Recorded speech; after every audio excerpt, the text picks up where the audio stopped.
Can Arsenal hold, like, I keep asking myself that question. Every time I ask myself that question, I look back at league table and like you said, we haven't played that many games. Like, we're still 18 games and they have to play City twice. They'll still play Liverpool again. They'll still play United again. They'll still play, they still have to play everybody again, essentially. So, but I feel that because I know everything about football and how things, when I watch Arsenal, they actually look like the best team in the league. Like, it's just running fluid. Like, all the players, but Odegaard has been magnificent in the past month. Like, he's looking like Messi, Ozil and Fabregas rolled into one. Saka is unbelievable. He beats his man every single time. Martinelli is balling out. Nketiah has come in for Jesus and he's balling out too. Partey balling, but I feel like the Achilles heel might be the squad is too light. Like, Scott Smith Rowe is injured for a while. I guess Jesus is out now, so they can't afford another injury without signing. And that's like the only curveball, to be very honest with you. They are one injury away, from from seeing everything slip.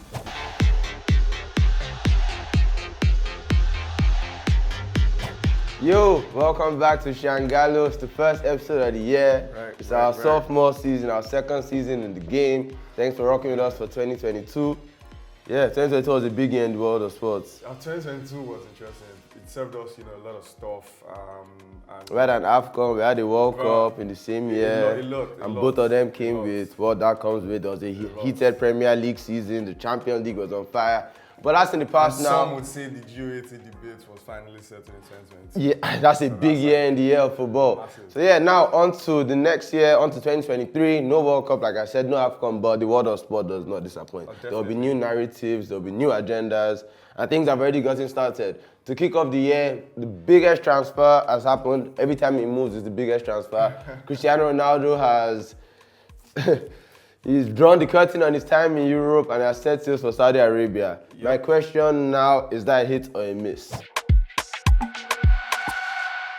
Okay, so that's definitely the hit or miss segment for That's the hit or miss section for today. The first hit or miss of 2023. Right, is Ronaldo's move to Saudi Arabia, Al-Nassr, a hit or a miss? We can look at it from all sides. From Man U's side, is a hit there. From Ronaldo's side, from Saudi's side. Let's look at it. I would say for all parties, bar Ronaldo's delusion about where he's supposed to be at this stage of his career, bar Ronaldo's delusion, it is a hit across board.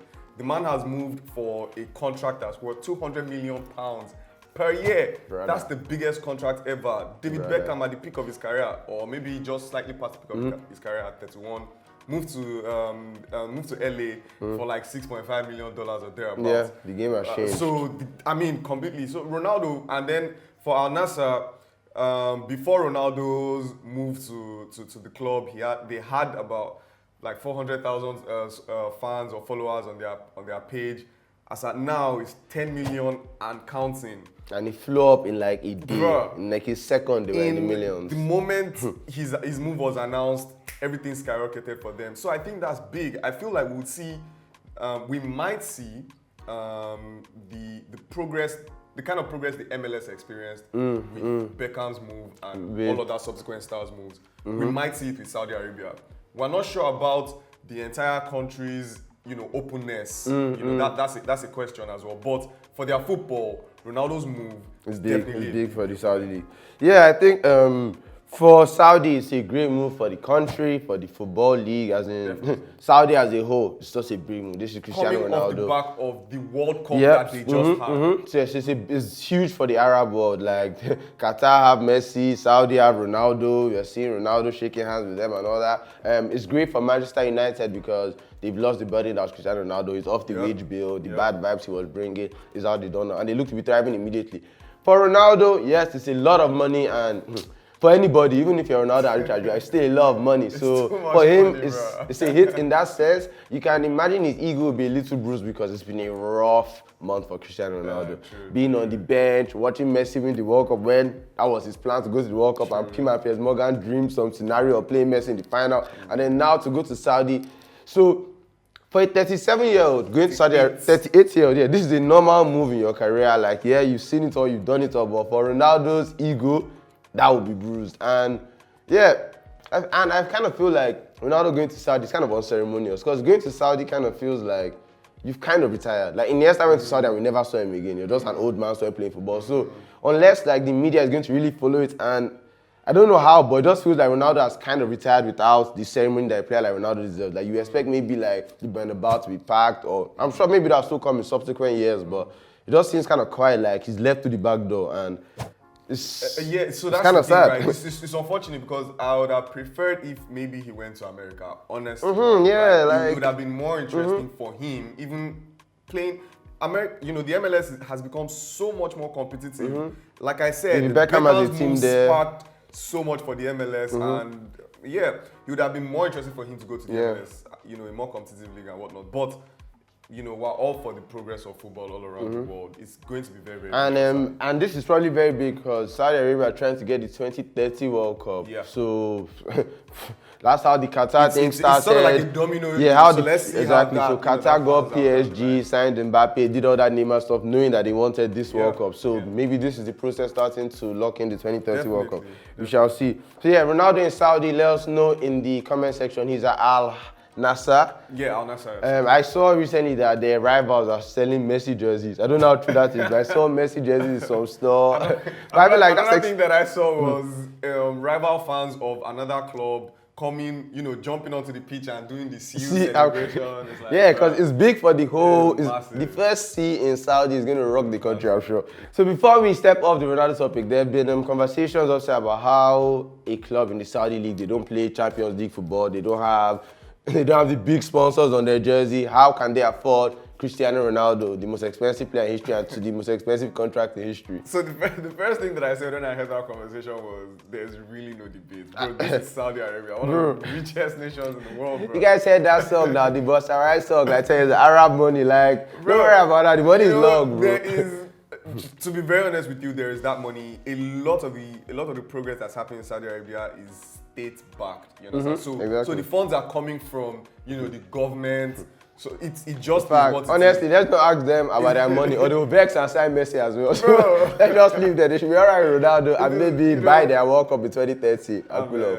Because they're the ones that we're talking about Saudi Arabia, and they're the ones that own Newcastle essentially. Basically. So don't worry about that. They're just going to keep making their moves. And that brings another conversation. There are rumors that there's a clause in Ronaldo's contract that states if Newcastle make it to the Champions League, he will go there. He can go. I won't be surprised. Eddie Hearn has come out to say, that's Newcastle's manager. That's true. Right? He has come out to say it is not true. But what do you expect? Will he come out and say yes, it's true? Probably not, and I actually won't be surprised because the way the Saudi states and the consortium are treating Newcastle is like, it's their club. It's a Saudi Arabia club. Like, if their new away kit is identical to Saudi Arabia's home national kit, that green and yellow. When I've ever seen Newcastle wearing green and white before, so I honestly would not be surprised if they made that happen. That deal is there. I feel like at 38 years old, if Ronaldo has gone now, it's not going to make you better. Newcastle, just go on your progress. It might be good for the sales and all that, but a team like Newcastle, if you make the Champions League and you have the money, Newcastle can get really good players on the market right now. True. Maybe not Mbappe, maybe not, but I don't know. They can get. I'm surprised they can get like an Ousmane Dembele. They can get good players. So they shouldn't. Let Ronaldo sail off into the sunset. Hopefully in 2 years or so he comes back and we have a nice ceremony for him. I feel like that would be a crazy plot twist. It would be a crazy plot twist, but it's too good to be true. Ronaldo should stop all this wishing and all that. By that time he's undefeated and has defeated him. Right. We'll see you in 2 years. Don't worry about it. Oh God. All right. So moving on from Cristiano Ronaldo. Hope he does well in Saudi Arabia. On to our question of the day. Back to what's more familiar to us. Can Arsenal hold on to the top spot in the Premier League? We are 17 games in now? Almost halfway through. Yeah, and they're still on top. 18. They're still on top, leading with about 5 points. 5 points. It is still too early to say. Because yesterday's game, Manchester City versus Chelsea, was one of those games where you'd have thought, if Manchester City dropped points in that one, it was there for Arsenal to take. But it's still such a long way to go, and it's interesting for Arsenal fans to be in this conversation at this moment, right? Arsenal look like they can do very well. I mean, I was looking at the last 3 home games Chelsea have played against the top 6 sides. They've lost all 3, against Arsenal. So Arsenal can't hold their weight against the big sides, and they are putting the smaller sides to bed. Yeah, every game you watch, you look like they are going to win. They score early, they score multiple times. Newcastle tried to put a dent in their title aspirations, but they were able to hold on, to that draw. They played Newcastle throughout the midfield. They were better. Their counter press was way better than Newcastle, and they could have won that game too. So, it's looking good for Arsenal. Yeah, can Arsenal hold, I keep asking myself that question. Every time I ask myself that question, I look back at league table and like you said, we haven't played that many games. We're still 18 games and they have to play City twice, they'll still play Liverpool again, they'll still play United again, they'll still play, they still play everybody again essentially. So, but I feel that because I know everything about football and how things, when I watch Arsenal, they actually look like the best team in the league. It's just running fluid, all the players, but Odegaard has been magnificent in the past month. He's looking like Messi, Ozil and Fabregas rolled into one. Saka is unbelievable. He beats his man every single time. Martinelli is balling out. Nketiah is coming for Jesus and he's balling out too. Partey balling, but I feel like the Achilles heel might be the squad is too light. Scott Smith Rowe is injured for a while. I guess Jesus is out now, so they can't afford another injury without signing. And that's the only curveball, to be very honest with you. They are one injury away from seeing everything slip through their fingers. If Thomas Partey, we've said this from the beginning of the season, if Thomas Partey gets injured, that would be big. I mean, El Neni just had his first couple of minutes 2 games ago. 2 minutes. And less than 2 minutes. He didn't even touch the ball, apparently. So that is the basic curveball for Arsenal. But if they can manage to keep Thomas Partey fit and the rest of their defense fit, and potentially make some signings, so that actually takes us into our next. So obviously it's January, and that comes with a transfer window. Yep. So there are rumors flying around that Arsenal have been heavily linked to 2 players. So they're linked to João Felix, who might be moving on loan, and they've been heavily linked to Mudryk, he's been acting like he's an Arsenal player through the course of the World Cup. He posts Arsenal every chance he gets. He's posting Mikel Arteta every chance he gets. But that deal still hasn't crossed the line. What do you think about the deal and the potential deal? So for Arsenal, more like I saw a picture where somebody did some deep diving into, he was in a gym. The person zoomed into the picture of the gym equipment and they saw that it was a UK company. Oh my God! So the thing is in England. In England already. So yeah, it just is what it is. Arsenal do definitely need some reinforcement, but I feel like they should get backup for Partey. Yes. If they're not getting backup for Partey, I don't see the need for that. And it is January. It is tricky. It's a very tricky time to make any long-term signings. Yeah. If you've not really been following the player or whatnot. One of the few January signings that has really kicked it off is maybe just Bruno Fernandes in recent years. So January might not be the Virgil time. van Dijk. And Virgil van Dijk, yes. So of course, so January might not be the time for them to make those really important big signings. marquee Because signings. big players they're still playing Champions League, they're competing in the league. Exactly. And so just look for a good enough backup for Thomas Partey. I'm sure you can find one in the Premier League. Exactly. So just look for a good enough backup for Thomas Partey, and I think Arsenal will be good. And Arsenal will be fine. Other than that, they also that transfer, we have Chelsea, whose MO has just been whoever other people want to sign, we're going to chase that person too. So Chelsea are sniffing around with him as well, and apparently the club have complained about Chelsea's approach being too. So yeah, it's there's a whole fiasco around there, and we'll definitely keep you guys up to date on that. Other transfers, obviously after the World Cup, you get players that blow out the World Cup and their stock rises. And two of those players actually were Cody Gakpo and Enzo Fernandez. Two of the best young breakout stars of the tournament, including Jude Bellingham, who we know isn't going to leave in this window. So Cody Gakpo was supposed to be a Red Devil, but now he's just a Red. We haven't seen you guys since that happened. How do you feel about that? United? Which guys? So these guys. How people we haven't seen it. So for the most part, it was very good move. A very good move from Liverpool to snap up that move, that transfer. But the truth is, Manchester United had that skepticism about him and how he will fit into the squad exactly. Manchester United did not want to make the mistake of signing another player just because he's good, just because his stocks are rising and he does not fit into the grand scheme of things for the club. At Liverpool, he feels a need that is quite dire at this time, right? But at Manchester United, he does not necessarily feel that number 9 position. If Ronaldo did not do what he did in December, Just maybe Manchester United would have, done the deal for Cody Gakpo. But now that Ronaldo did it, doesn't that leave a void that you need more goals? So that's the thing. We need an actual number 9. We have too much cover in the left-hand side where Cody Gakpo is much more comfortable with. He's not going to dislodge Bruno Fernandes in the number 10 position. So, signing Cody Gakpo did not necessarily look like the very best signing for Manchester United. So they had to, pull back from that deal. And kudos to Liverpool. But to talk about Enzo Fernandez, Benfica have come out to say that they feel disrespected by Chelsea with the way they're handling that transfer. Everybody is disrespected by Chelsea. Chelsea don't know what they're doing.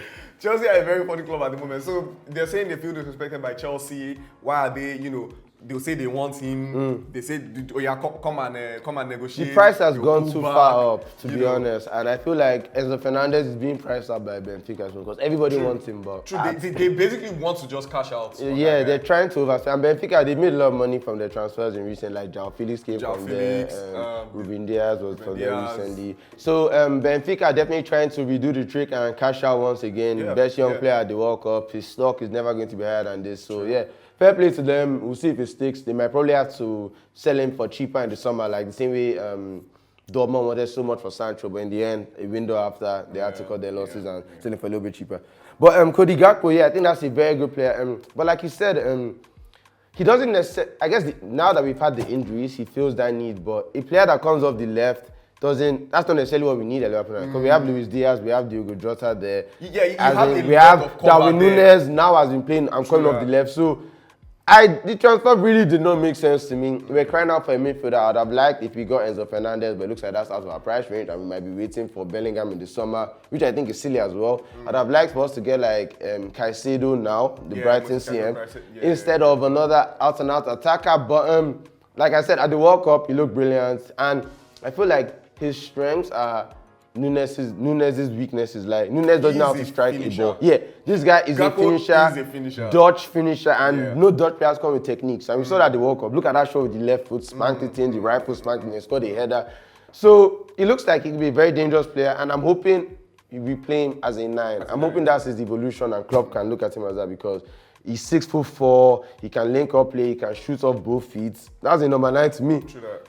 So, the other transfers going on, like we said, João Felix might be on the move. That's a very shady Benfica deal. Chelsea confirmed Beno Abadi actually.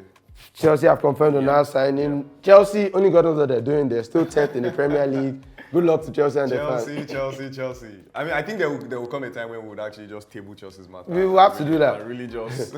Another transfer has happened daily. Blind has found another lease alive. Blind would never die. I thought he was old when he was in Manchester United how many years ago. But after a stellar World Cup campaign, he's found another move and he's at Bayern Munich. Like, that's a top club. More trophies on the way for him. Just keeps going on and on and on. What a footballer. And I feel like he's one of those very intelligent footballers. And that was one of the things that has always worked for him. It was his intelligence, not necessarily his physicality. But physicality faded 5 years ago. Long time ago, he was always the intelligence for that living, and he's found a way to redefine his game and cover up for his flops as time catches up with him. So that's definitely a very, very massive move for that. We're going to be seeing more of Daley Blind. He will do well in Bayern Munich. Top club, so we'll see him in the Champions League. We'll see him competing for honours again. This is a big move in the career of Daley Blind. So that brings us to an end of the episode, our first episode of the year. That's a look at the transfers. Obviously, transfer window just opened up, so we're going to be keeping you up to date as these unfold. Let us know your thoughts on our hit or miss question. Cristiano Ronaldo has departed. Let us know your answer to the question of the day. Can Arsenal hold on? And what transfer do you think your club is going to make? Your thoughts on transfers that have happened. And let us know. Peace out. Thanks for rocking with us again. Peace.